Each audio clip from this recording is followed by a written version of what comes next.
तबीयत है तुम्हारी? अगर ठीक है तो मैं नाश्ता ले आया हूँ, फटाफट सर्व कर दो। सब लोग इंतजार कर रहे हैं। पहले ठीक लग रहा है, मैं अभी सबको नाश्ता सर्व कर देती हूँ। आप एक काम कीजिए, आप विनोद को किचन में भेज दीजिए ताकि वह अपना और अपने भाइयों के लिए दूध ले जाएगा। सुबह से दूध भी नहीं पिया बच्चों ने। वैसे है कहाँ वह सुबह से मेरे पास ही नहीं आया। अरे अपनी दादी और बुआ के साथ बैठा हुआ है। सुनकर संगीता को हैरानी हुई। आज ऐसा क्या हो गया कि विनोद को उसकी दादी और बुआ ने अपने पास बैठा लिया। नहीं तो अपने आसपास फटकने भी नहीं देती थी, उल्टा उस 8 साल के बच्चे से सारा काम करवाती रहती हैं। खैर, बाहर जाकर नवीन ने विनोद को कहा कि तुम्हारी मम्मी किचन में बुला रही है। तो विनोद किचन में आया, अपना और अपने भाइयों का दूध लेकर बाहर आ गया। संगीता ने फटाफट गर्मा गर्म पोहे जलेबी प्लेट में लगाए और बाहर नाश्ता देने आ गई। ससुर जी, देवर पवन और नवीन को नाश्ता पकड़ाकर मम्मी जी के कमरे में देने गई, जहां विद्या दीदी पहले से ही बैठी हुई थी, जो गर्मी की छुट्टियां बिताने यहाँ आई हुई थी। दोनों को नाश्ता पकड़ाया तो देखा दोनों के ही चेहरे सूजे हुए थे। संगीता को कुछ समझ नहीं आया और पूछना उसने मुनासिब भी नहीं समझा, इसलिए नाश्ता पकड़ाकर चुपचाप बाहर आ गई। उसके बाद प्लेट लेकर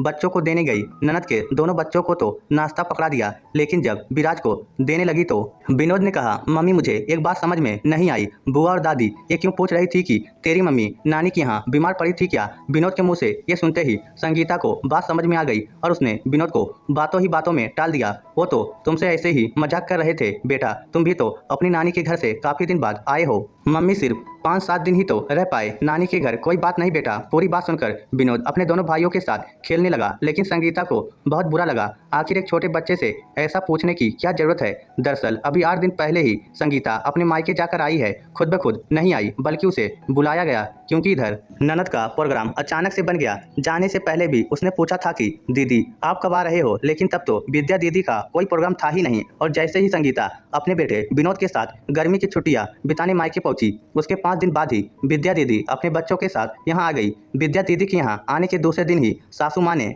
उसे फोन लगा दिया, बहू तुम्हारी ननद और दोनों भांजे आए हुए हैं, अब तो आ जाओ। कब तक अपने मायके मौज करती रहोगी? लेकिन ट्रेन का रिजर्वेशन था ही नहीं। पर बार बार सासू माँ का फोन आने के कारण आखिर झक मारकर संगीता को 7वें दिन ही वहाँ से निकलना पड़ा, वह भी जनरल डिब्बे में। 8 घंटे का सफर, ऊपर से भीड़ भाड़ और गर्मी। आखिर उसकी तबीयत खराब हो ही गई। स्टेशन उतरते ही उसे उल्टियाँ शुरू हो गई, तो नवीन उसे घर लाने की जगह डॉक्टर को दिखाने ले गया, जहां उसे ग्लूकोज वगैरह चढ़ाया गया। घर आते समय नवीन खाना बाहर से ही ले आया, क्योंकि उसे पता था कि उसकी माँ और बहन संगीता की मदद नहीं करेंगी, बल्कि वह लोग उसी का इंतजार कर रही होंगी कि संगीता आकर खाना बनाएगी। जब घर पहुंचे तो सासू माँ ने पूछा, अरे इतनी देर कैसे लग गई? माँ, संगीता की तबीयत खराब हो गई थी, उसे उल्टियाँ हो रही थी, इसलिए डॉक्टर को दिखाने ले गया था। डॉक्टर ने ग्लूकोज चढ़ा दिया है। जब तबीयत थोड़ी ठीक लगी तो मैं इसे ले आया, लेकिन अब खाना। सासू माँ ने तबीयत तो नहीं पूछी, पर खाना जरूर पूछा। खाना मैं बाहर से ले आया हूँ, आप और दीदी खाना लगा दो। सुनकर ही दोनों सास और ननद का मुंह सूज गया।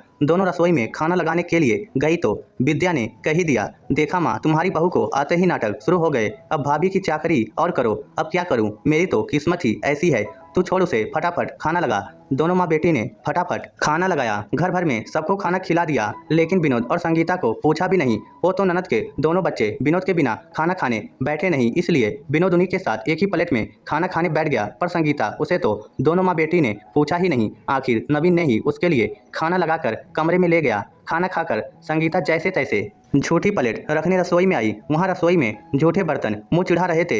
हिम्मत कर बर्तन धोने ही लगी थी कि उसके पीछे पीछे नवीन भी आ गया। रहने दो, कल सुबह धो लेंगे, पर तब तक झूठे बर्तन यूं ही पड़े रहेंगे। पड़े हैं तो पड़े रहने दो, पहले अपनी सेहत का ध्यान दो। नवीन की जिद के आगे उसकी एक न चली और वह अपने कमरे में जाकर सो गई। पीछे से ननद और सास दोनों रसोई चेक करने आई कि बर्तन धोए हैं या नहीं। देखकर सासू माँ ने कहा, देख ले बेटा, मेरी किस्मत, रात के झूठे बर्तन भी यूं ही पड़े हैं। अब क्या हम धोएंगे? रहने दो माँ, सुबह अपने आप धो लेगी। चलो हम भी सोते हैं। आखिर झूठे बर्तन रात तक यूं ही पड़े रहे। सुबह संगीता थोड़ा लेट ही उठी। जब उसे अपनी सेहत थोड़ी ठीक लगी तो नहा धोकर पहले रसोई की सफाई करने लगी और बर्तन धोए। इतने में नवीन बाहर जाकर नाश्ता खुद ले आया। खैर, अब खाने की तैयारी भी करनी थी तो संगीता अपनी सास के पास पूछने गई, मम्मी जी, खाने में क्या बनाना है बता दीजिए, मैं खाने की तैयारी कर लूँ। जो तेरी इच्छा है बना ले, मुझसे क्या पूछ रही है? क्या हो गया मम्मी जी, आप इस तरह से क्यों बात कर रही हैं? तुझे तो मेरी बेटी बिल्कुल नहीं सुहाती, जो यहाँ मायके में भी आकर काम कर रही है। अरे कहीं देखा है क्या, भाभी के होते ननद काम करती है, ऊपर से कल रात का खाना भी बाहर से आया, सुबह का नाश्ता भी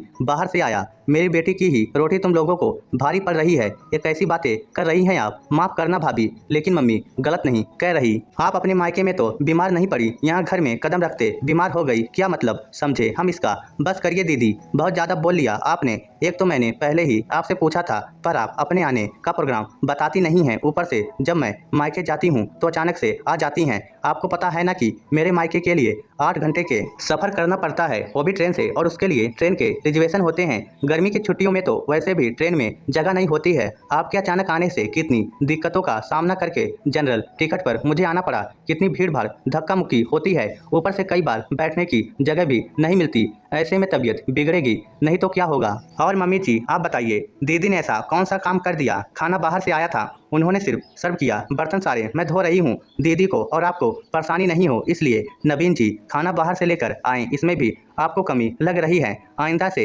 दीदी जब भी आए तो पहले अपना प्रोग्राम बता दे, इस तरह मैं बीच में नहीं आया करूँगी। शरीर मेरा खराब हो रहा है, बीमार मैं पड़ रही हूँ और ताने भी मैं ही सुन रही हूँ। मुझसे नहीं होता ये सब। संगीता ये कहकर वहाँ से चली गई।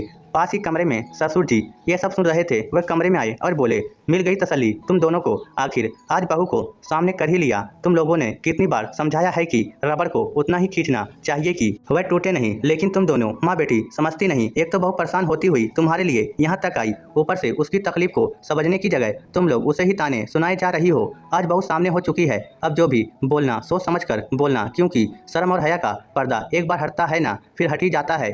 ससुर जी भी बात बोलकर वहाँ से चले गए। दोनों माँ बेटी एक दूसरे की शक्ल देखती रह गई, लेकिन दोनों से ऐसा भी ना हुआ कि बहू से माफ़ी ही मांग ले। आखिर वह सास और ननद ही क्या जो इतनी आसानी से माफ़ी मांग ले।